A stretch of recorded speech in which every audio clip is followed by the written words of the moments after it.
Guys, tingnan nyo itong ating ubas. Tingnan nyo.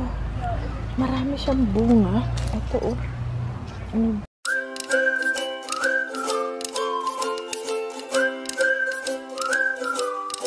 So yan guys, may dumating ulit para kay na mother.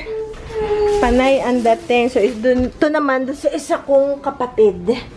Kuya, pakidala na. So ito yung kara-kara na oranges. Itong kara-kara, ang laman niya sa loob ay ano, parang pink. Pink pala. Ayan o, pink inside. Parang pink siya. And meron din na mandarins. Iba-ibang klase. Ito yung maliliit na matamis to. Itong kara-kara, masarap din yan, guys. Tapos ito naman navel orange. Kumbaga sa atin parang sun-kissed. So, yan. Kina mother and father yan padala. And then, mga ngut-ngutens. Ito na namang Ritz. Ang dami na nila doon na Ritz. So, yan. 2 boxes. Ayan. Ang gaganda ng mga oranges. Ano to? Ito mixed nuts. Ito mixed nuts. Mahilig kasi sila sa mani. Kahit ako. Growing up yan talaga yung snack namin mani. Especially adobong mani. Ito naman, unsalted dry nuts. Kumaga pang, you know, pang snackin. Pang snack. Unsalted. Tapos marami ulit. Ito yung pinakakanin ni mother. Hindi na siya nagkakanin pero pinaltan niya nito na sliced bread. So, yan. Ano to? 6. And then, 1 more. So, 7. So, mga boys, makisa ng pagdadala ko. Aww. Save some for Ben. Alrighty. Ang ating mga bataan.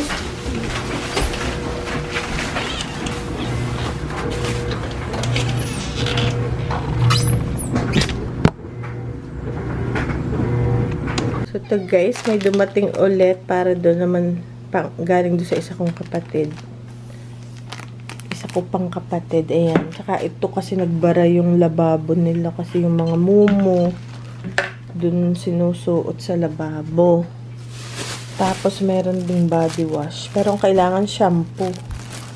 Shampoo na pang baby. Na body wash na rin. Pero okay. Tapos meron ding whole wheat bread naman kay father. Papadala ko kay kuya. Or siguro babalik si mother.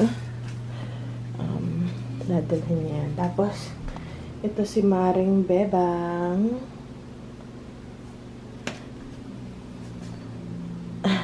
Gusto niya yung isang bowl. Pareho naman ang laman yun. Naka yung problema na itong isa. Tubig. Ano, Bebang?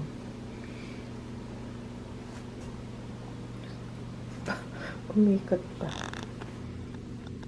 Tapos, kung matatandaan nyo guys, ito yung nakuha kong halaman sa Costco. Magkano bili ko dito? Siguro $15. So, ang dami niya ng usbong. Ito, simula nung nilagay ko siya dito sa may bintana. Ang dami niya ng usbong. Ito, bago to. Bago na tong dahon. Ito rin, bago ng dahon. Yung may mga umuusbong. Pag gusto pala talaga ng halaman. Kahit nung winter, nilipat ko siya dito sa bintana. Tamang meron kami nito. Nakuha ng asawa ko sa collaboration. Sabi ko, sa labas niya nilagay. Sabi ko, sa loob na lang. Sabi ko, dito na lang. Lalagay ko yung halaman ko. Tama, gusto pala talaga na nasa window kahit malamig sa labas. Basta may araw. Ang bilis nung niya. Nung paglaki niya. Tapos ito, may sumibol ditong Morning Glory. Yung nagapang na ang bulaklak niya is purple. Ayan, ayan. So, ito, ang kwento nitong Morning Glory na to. Ito siya sumibol dito sa aking cactus na planter. Dito sa bowl. May sumibol yun nga. Sabi ko kay Ben, bunutin mo na, itapon mo na yan. Pakibunot nga nun. Ayoko nang may halo na Tapos, akala ko tinapon niya. So, sabi niya, raw, mga after few days, sabi niya, Mami, yung pinapabunot mo, Inilipat ko doon sa halaman. Tinusok daw niya. Inilagay niya to. Inilagay na daw to. Ginanon niya. Yun nga. Tapos sabi ko, ba't may itong kubo dyan? Sabi yun nga raw, tinanim niya. Tapos ayun na guys, ang laki na. Itong kalimitan tong Morning Glory sa mga bakod-bakod to na tubo. So, tuwing umaga, tinitingnan niya yan. Sabi, parang hindi siya makapaniwalang nagpatubo siya. Yung dapat na binunot na lang at tinapon. Nabuhay pa. So, yan yung AK Ben na inaalagaan. Tapos, lagi niya yung dinidiligan. Sabi ko, ano yung dinidiligan mo doon? Yung pala ito yun. Tapos, lumaki na nga yan na nagbulaklak na. Ayun, ang haba na. So, sabi ko, lagyan natin ng bamboo stick para meron siyang, yung gapangan. Hahanap pa nga ako. Pero alam ko meron ako sa garden. Yun yung bulaklak ng mga batang bigay sa akin ng anniversary namin. Pinagbunot nila kami. Ayan. Yung sa unahan ng bahay. Papakita ko guys sa inyo. Itong bulaklak na to. Ano lang to, mga 2 weeks lang to. Wala na yan. Mamatay na sa spring lang yan. Pero napakaganda niya. Paggabi, eto nagawa ako ng stew. Naka-low heat lang yan. Paborito to ng panganay ko. So, kagabi ko siya ginawa nung tulog na siya. Dahil gusto ko supresahin siya ngayong umaga. Hindi niya ina-expect. Kasi minsan magsasabi, magawa ko, mami, ng ano. This time, hindi siya nagsabi. Tinago ko yung karne. Pero tinanggal ko ang daming taba na nakuha ko. Kasi dapat talaga medyo mataba yan. Kaya lang ayoko ng taba. So, meron ko natirang mushrooms, patatas. Wala na akong masyadong patatas. Kaya yan lang yung patatas ko. Yun nga, yung pang stew na meat. Tapos, carrots, maraming celery, mushrooms, sibuyas. Yun lang. Tsaka, maliit na lata ng tomato paste. Tomato sauce. Tapos, rosemary. Masarap sa stew ang rosemary, dried rosemary. Yun lang, salt and pepper. Isang kutsa mo lang, iwan mo lang lahat. And then, meron ka ng stew na itong slow cooker. Ang tagal na nito sa akin, guys. 10 years. Binili ko pa to $10 or 500 pesos. Meron akong coupon. Ang presyo niya is $30. Nandanda ako pa dun sa mall na nagsarado na. At $30 siya, $29.99. Meron akong coupon na $20 off. Nakuha ko siya $10. Sinadya pa talaga namin. Nagko-coupon pa ako nun. So, sabi ko, sobrang tagal na nito. Yung gamit na gamit ko to. Kasi lagi ako nag-i-stew. Ayan, ang kwento. Tapos yung taba. Ito guys. Ito yung taba na nakuha ko sa kanya. Talagang hinimay-himay ko bawat yung pagitan niya. Tinanggal ko talaga. Mayroong natira. Pero at least yung namin taba. Purong taba yun. Ayan. So, hindi ko siya itapon sa basurahan dahil mainit na ngayon, pa-summer na. And, sa Monday pa yung pick-up namin ng trash pick-up. So, mga 5 days pa yun. Pag nilagay ko siya sa basurahan, mangangamoy siya. Yung amoy bulok na parang, So, nilagay ko muna siya sa freezer. So, sa Sunday night, saka ko siya itatapon sa basurahan. Dahil Monday ang pick-up. Para hindi mangamoy. So, ganun ang ginagawa ko sa mga... Hindi ko naman siya paano dito sa ating... Pwede rin siya dito sa incinerator. Kaya lang, baka magbara yung aming sink. So, hindi na ako magluluto dahil may luto na ako. So, dadalhin na ng mga bata. Kuya, pakidala na. Ito yung galing dun sa isa pang kapatid na nagpapadala din ng mga goods. Kaya may mga ganito, kung ano man yung kailangan nila. Yung mga bata na yung aking pinagdadala. Mga bata means, kuya, is kids.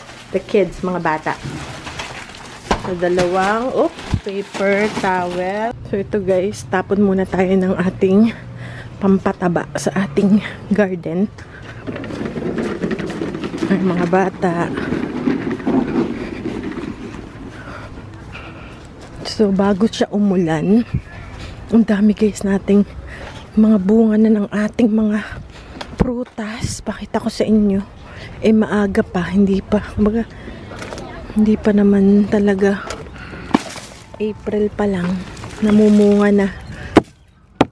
Okay, so yun yung ating compost pit. Ito rin. Tabunan natin itong ating dahon. Hopefully walang ahas. Please. Ayan, para hindi langawin.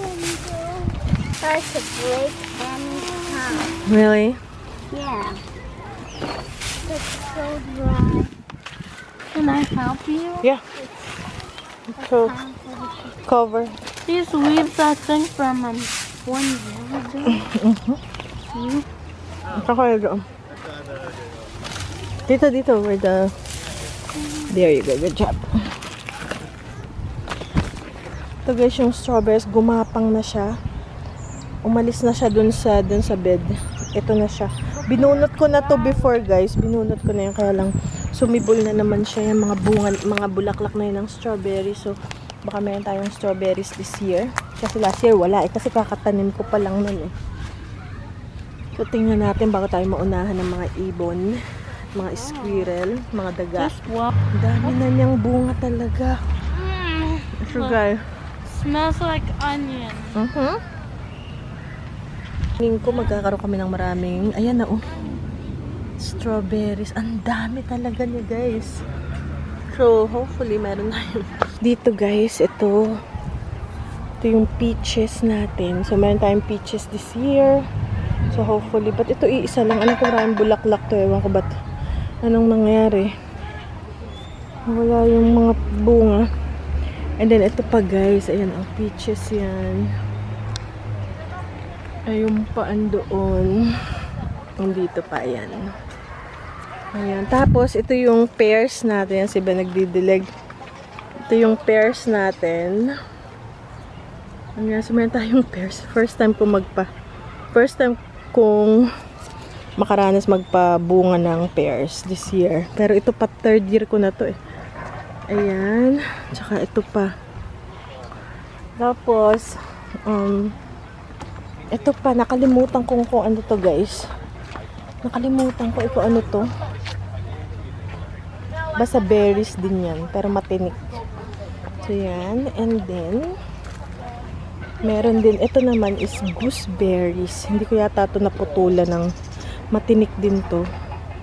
Pero matamis din yung bunga niya. Medyo matamis na maasim combined. Ganun. Ito. Alright. Tapos guys, tingnan nyo tong ating ubas. Tingnan nyo. Marami siyang bunga. Ito oh. Ubas. Sobrang dami ng bunga guys. Ito pa. Sobrang dami. Ito oh.